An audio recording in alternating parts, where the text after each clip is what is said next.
We choose to go to the moon in this decade and do the other things, not because they are easy, but because they are hard. When President Kennedy made this speech in 1961, little did he know we were already there. At that time, there was already a lunar base on the moon, consisting of a joint alien, American, and Soviet Union base of 36,000 people, all of which were Aryan by birth.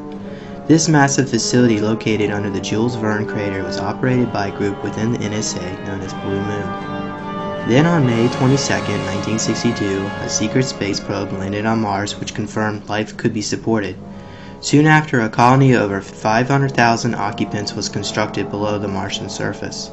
But how this all began takes us back to 1917 when members of the German Thule secret society channeled messages from extraterrestrials in the Aldebaran system. They received instructions on how to build a device which would harness the power of the Vril, or the Black Sun. These secret teachings spawned the Black Sun Secret Society, the Vril Secret Society, the SS, and ultimately the Third Reich. These occultists understood how to harness the energy of the Black Sun. According to Sumerian occultism, the sun illuminates the exterior, but the Black Sun is an invisible beam of light which illuminates the soul of man, which is the divine light.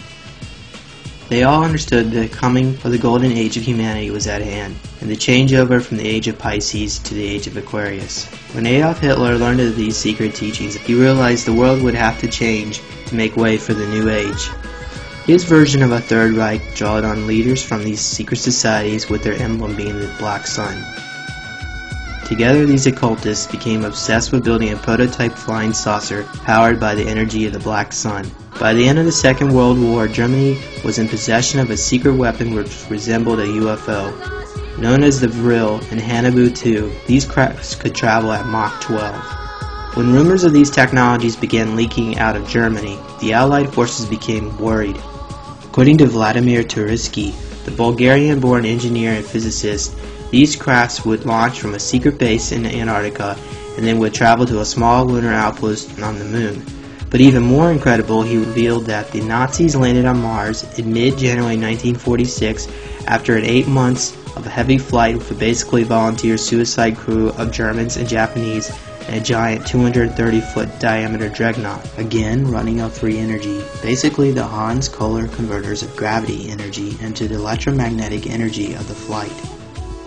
After the war, Alan Dulles, Wild Bill Donovan, and George H. Bush was busy locating these Nazi scientists to implant within the U.S. military-industrial complex. This was known as Project Paperclip in Odessa.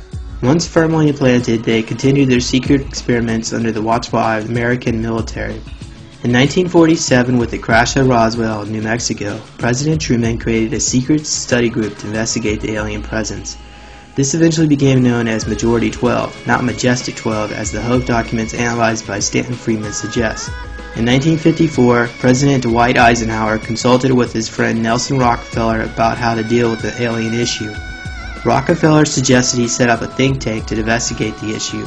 Bypassing Congress, President Dwight Eisenhower issued the secret Executive Memorandum NSC 5401/1. which contents remain classified under the National Security Act. These think tanks brought together their most brilliant minds. It was literally a who's who of scientists and elites representing members of the Executive Council of the Bilderberg Group and the Council of Foreign Relations. This decision was the worst mistake of Eisenhower's presidency, and on his farewell address he issued his final warning to the American public. In the councils of government, we must guard against the acquisition of unwarranted influence, whether sought or unsought, by the military-industrial complex. The potential for the disastrous rise of misplaced power exists and will persist. MJ-12 determined that humanity was not ready to accept the alien presence. They also realized that humanity would not be able to survive past the year 2000 at its current rate of destruction. They determined that provisions would have to be made to ensure humanity's survival if a catastrophic collapse of the world civilization would occur. This was known as Alternatives 1, 2, and 3. Alternative 1 would relieve global warming by detonating nuclear bombs in the stratosphere. Alternative 2 would build vast underground networks of cities and tunnels. Alternative 3 would colonize other worlds. MJ-12 ultimately decided to build underground shelters and pursue the colonization of other worlds. In 1954, under Project Sigma, the National Security Agency made first contact with the gray alien extraterrestrials. Soon after, the Greada Treaty was signed, which would allow the United States government to trade technology with the ETs and to backward engineer it in underground bases. In exchange, the ETs would be allowed to abduct people in a limited manner. MJ-12 knew funding of such a large and expensive facilities would require enormous funding. To prevent any congressional oversight, MJ-12 determined a secret source of funding would be required. At first, money was channeled from the national budget. When this wasn't sufficient enough funding, MJ-12 recruited the young George H. Bush from Zapata Oil Company to smuggle in cocaine and heroin for the CIA. Today, the CIA brings in over $2.5 trillion annually for the black budget. In 1963, when Kennedy first learned of the alien president's drug trafficking problem, he gave an ultimatum to MJ-12. If they did not cease and tell the American public the truth, heads would soon roll. Kennedy planned to inform the American people within the following year and ordered them to implement his decision by then. Because Kennedy was not a member of CFR, nor did he have knowledge of alternatives 1, 2, or 3, his decision struck fear in those in charge. So the policy committee of MJ-12 made a decision to have Kennedy assassinated. Kennedy was murdered by the Secret Service and MJ-12 agent who drove his limo. All those who witnessed William Greer shoot Kennedy were murdered within 2 years of the event. Only Jackie Kennedy was spared through fear and intimidation. The truth is, the Warren Commission was a farce, and most members were also CFR members. Ladies and gentlemen, the very word secrecy is repugnant in a free and open society, and we are, as a people, inherently and historically opposed to secret societies, to secret oaths, and to secret proceedings. For we are opposed around the world by a monolithic and ruthless conspiracy that relies primarily on covert means for expanding its sphere of influence, on infiltration instead of invasion, on subversion instead of elections, on intimidation instead of free choice. It is a system which has conscripted vast human and material resources into the building of a tightly knit, highly efficient machine that combines military, diplomatic, intelligence, economic, scientific, and political operations.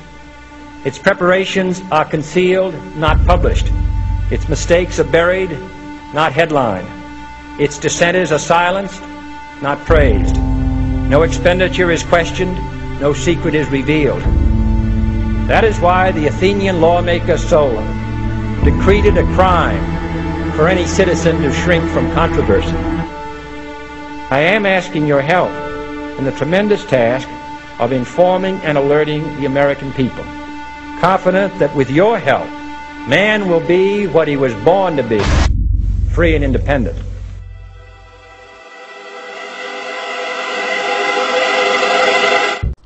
Since that time, MJ-12 and the secret government have become increasingly more and more powerful.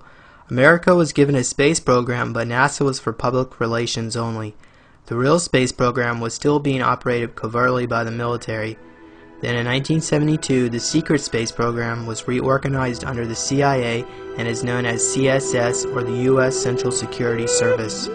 They now operate the facilities of Area 51, S4, Area 52, Pine Gap, and Area 53 in the Wimmera Desert, Australia. Their arsenal of craft included the TR-3B Astra, the TR-3B Chameleon, the Aurora SR-33A, the Lockheed Martin's X-33A, the TAW-50, and Note 128 craft, which means not of this earth, and the newer Northrop Quantum Teleportation Disk.